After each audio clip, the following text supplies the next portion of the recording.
Ladies and gentlemen, you're watching Paradox of Sports with Jack Sentner.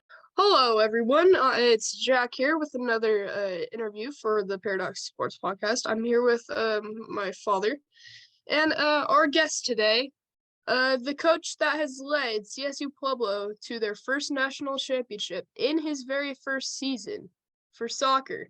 Please welcome Oliver Twelvetrees. Thanks for having me on. Talk about your childhood growing up in Wales. That's a good question. Well, I was just so I was a little late getting on. I was watching the Premier League. So growing up, it was all about football, all about playing, in the streets, in the playground, at school, at lunch, before school, after school, and then in the park on the weekends, and then eventually on teams, all around South Wales. And just loved the game, just lived and breathed football.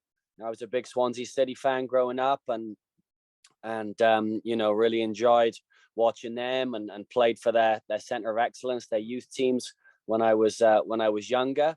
And so really enjoyed it, really enjoyed everything to do with the beautiful game. And then had the opportunity to come out to America after university and kind of start my coaching career.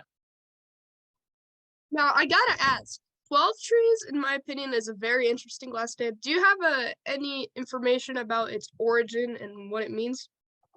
It's a good story to that. It's a good story. So I was just actually in the UK, and we have a big family tree, and there's a lot of famous Twelvetrees knocking around. So I'm probably the least famous of them all, but probably the most famous is Helen Twelvetrees. She was a Hollywood star, and she's got a star on the Hollywood Walk. So we've been to that a couple of times. So that's pretty cool. But back in the day, there was the Twelvetrees owned an orchard, and the house that they lived on was built on the 12th tree. So that's why they were called the Twelvetrees. So that's a long way back, but my family has traced it back, all the way to like the 16th century. And so it's pretty cool to see that big family tree. And we're in the process of making that into kind of a cool bit of art that we're gonna, hang up. Right now it's a little bit messy just because there's so many different lines coming off of it. But there's a famous rugby player as well that played for England along the lineage as well. Well, we're actually going to be in LA in April, so we might have to check it out. Make the trek to Hollywood.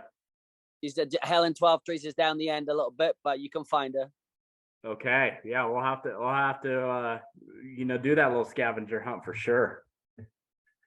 What is different from British football compared to American soccer? Well, I would say 20 years ago when I first came over here, there was a big difference, but the standards improved so much now. The standard of college soccer, the standard of youth soccer is really good over here. You probably watched a little bit of World Cup, did you? Yeah, I did.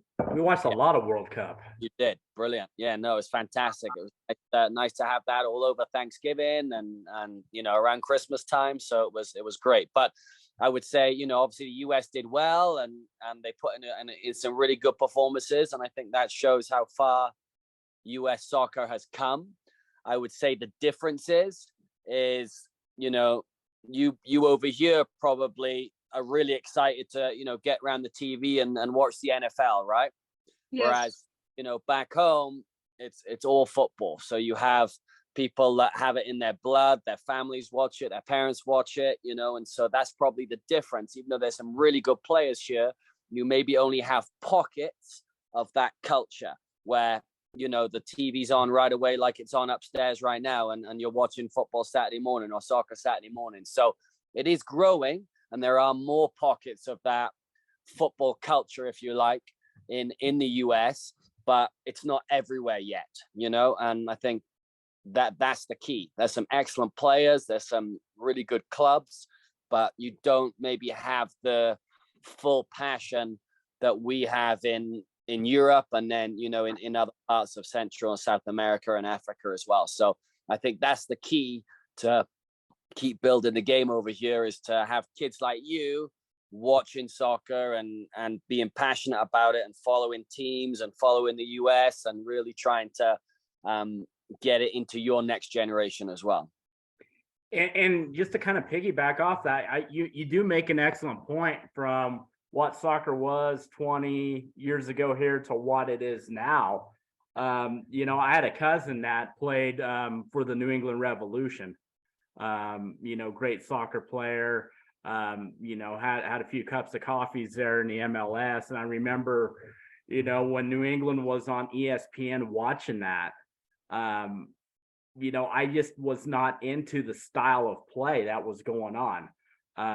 In a lot of it, I didn't understand the sport like I do now with having, my youngest son playing for the Rangers ever since he was, 3 years old and on the competitive teams. But it was just a different style than it is today. I mean, there's a lot more excitement at all levels than there was even at the pros back then, in my opinion. So you make an excellent point that the styles and just the skill levels have changed, and just, it's a much better product. Yeah, and what you'll always see over here now is some great athleticism, so the game has become so much quicker because you're having some top athletes playing the game, and college soccer has developed so much, and academy club soccer has developed so much. So you're getting some really top athletes playing the game over here now. So it's really, really quick. And we have obviously a lot of international players that come through the college game, and some of them are really surprised at how quick and how physical the game is over here.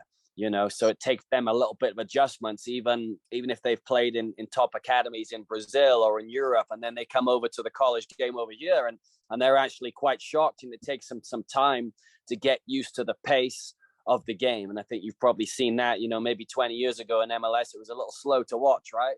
And it wasn't as much transition, and it was very, very, it was technical, but it didn't have the athletes that it has today. Talk about your beginning coaching experience as a grad assistant. What is a graduate assistant's main role anyway? So I was a grad assistant up in northern Minnesota. That was my first gig in the college game, and I loved it. I'd recommend any young coach that wants to, get a foot in the door in coaching to go be a grad assistant. So what you do, you study. So you do your master's degree, which I did that in sports science, and then you coach as well. So you get a little bit of money to pay for your school. And so you're sort of halfway between still a student, but also, and so you can enjoy the student lifestyle, you can learn, you have time to develop and study and have a good time, but then you're also a coach. So you get into experience what it's like to be an assistant coach. And where I was, there was no full-time paid assistant. It was just the head coach and the graduate assistant. So, really I did everything from picking up the cones, from running some sessions, on the road recruiting, planning the meals, planning the trips, everything that really gave me the opportunity after that.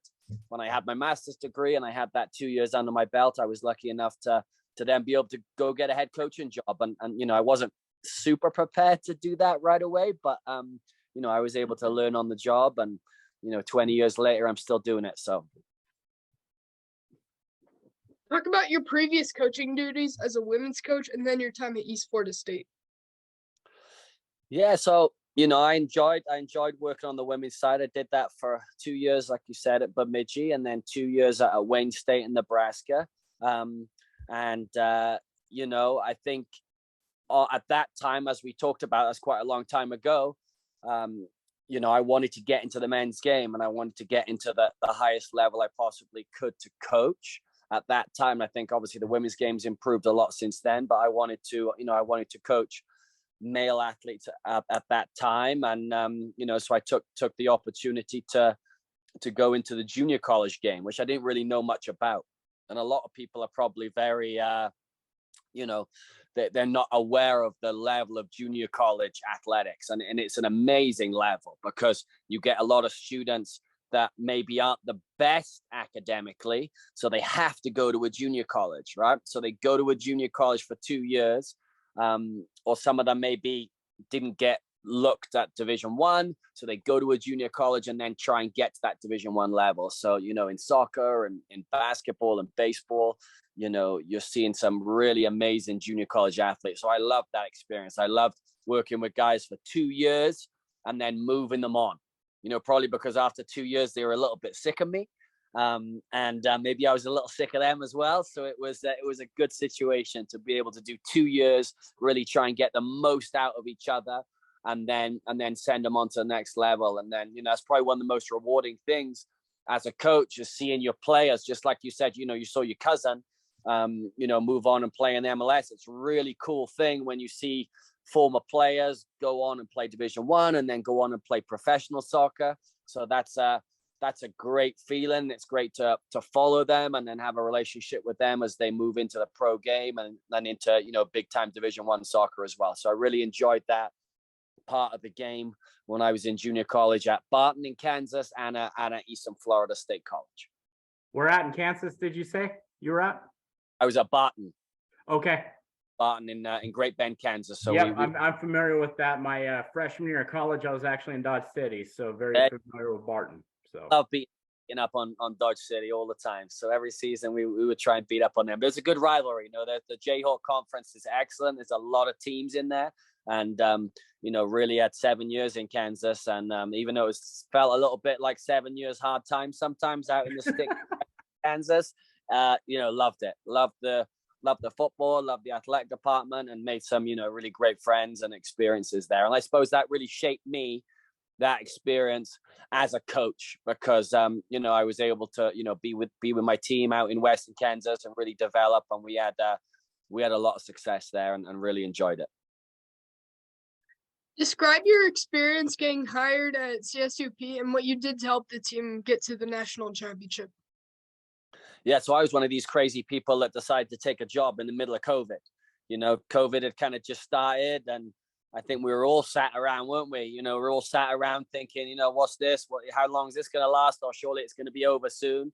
And interviewing for a job and taking potentially taking a job seemed like a great idea. And, so we packed up and moved across the country. I think the athletic director, Paul Plinsky, was a massive part of that. I really was impressed with his vision for the program, and the slogan of developing champions, really fit with what I enjoy about coaching and what I'd done in my previous, career. So I was really sold on his idea for the program, and we packed up and drove across the country, and it's been a great move. I loved every minute of it. Obviously COVID was a challenge. We thought that was going to just be a few months, but it ended up being a little bit longer. So we didn't have a fall season, but most of the guys did still come back. So we were able to train and get the chemistry of the team going. And then, yeah, it's been fantastic. Actually in my third year. So I'm actually just finished my third year here.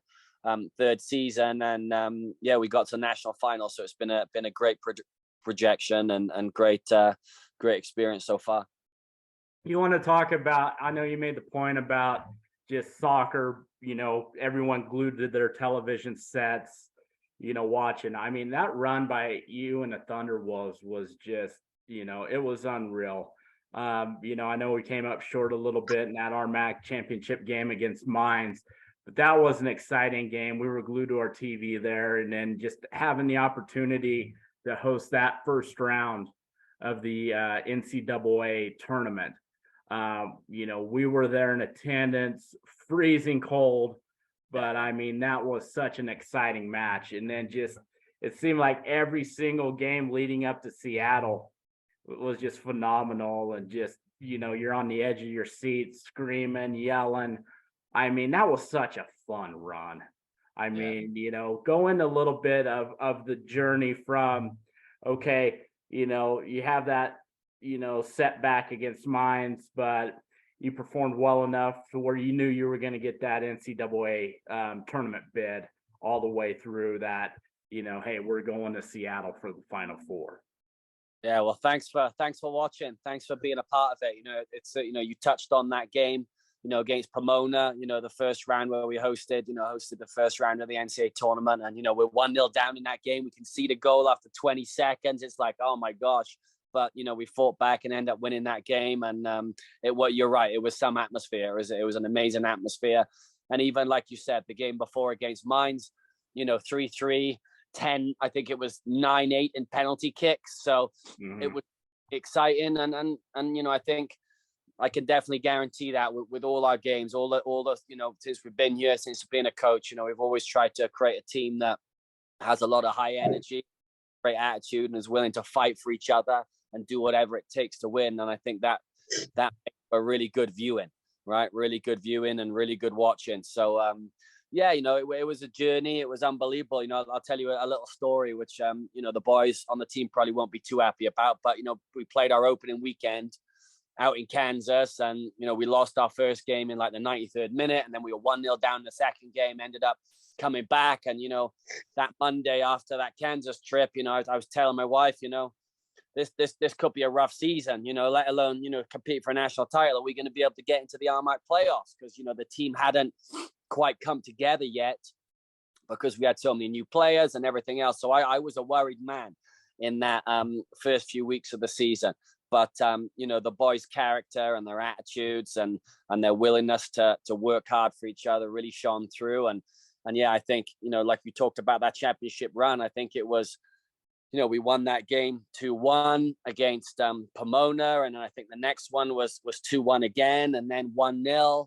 And then 1-0 with 27 second legs against Barry. So it was a heck of a run, and the games were very, very close. So it was very small margins. And I think that's what you see in Division 2. There's very small margins between the teams. And even in the top 50 teams in the country, the teams in the RMAC, there's not a lot of difference. Those small margins and that ability to grind out wins and be really good defensively and not give up a lot, and then try and pinch a goal. And that were the difference, that we had that mentality to keep going and be able to get a goal at the end when we needed it to advance. What do you do in your free time? That's a great question. I watch a lot of football or soccer, which is, not, the wife probably won't be too happy about me saying that, but enjoy watching the game. I have 4 boys, so I have 2 younger boys, and then I have 2 older boys. So I have 2 older boys, one's in high school and one's in college, who's actually playing American football in college. And then I have 2 younger boys, 1 and 3. So between the 4 of them and my wife, we certainly, they take up a lot of the time. But, I enjoy a little bit of golfing when I can, and enjoy hanging out with the family and doing family stuff. What about you? You said you're a soccer player? No, but my brother is. I just play baseball and yeah. Baseball. Awesome. Yeah, little brother Vaughn is our soccer player. You might know him as Jimmy from some of the soccer clinics you put on, because he told you and a few of the assistants his name was Jimmy for some reason. Yeah, I remember him. Yeah, he got to keep you busy then at home, right? He definitely keeps you busy and keeps you on your toes, doesn't he? Yeah. He's our smart aleck of the crew. But yeah, no, he loves soccer. Even a brand new soccer ball for Christmas that he's been kicking around nonstop. And we actually have soccer practice here in a couple hours to help us get ready for the indoor season that's coming up here in a couple weeks. So right. Well, good. Well, no, it's pretty cool what you got doing with your family here and getting this, promoting CSU-Pueblo. We appreciate that. And with your little ones getting involved, that's a cool thing.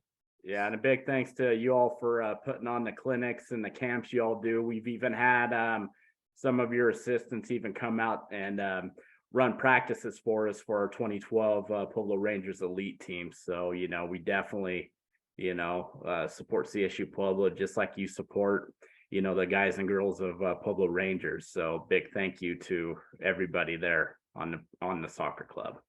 Awesome. All right, I've got one final question. What was your favorite moment of your soccer career? My favorite moment.